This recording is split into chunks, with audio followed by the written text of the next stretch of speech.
তো দেখো দিদির লুকটা আস্তে আস্তে কমপ্লিট হচ্ছে আর কতটা সুন্দর লাগছে দেখতে। দিদিকে সাজিয়ে দিদি যতটা না স্যাটিসফাই তার থেকে বেশি স্যাটিসফাই আমি হয়েছি। আর এই কাজটা হলো আমার ভীষণই পছন্দের একটি কাজ।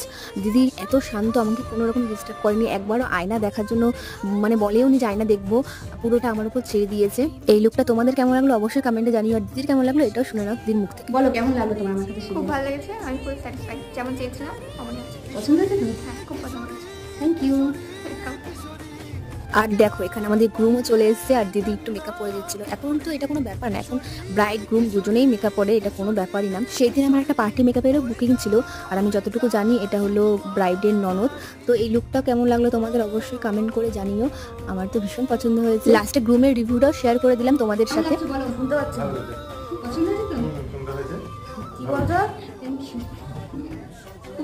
তোমার ব্যাগের ভিতরে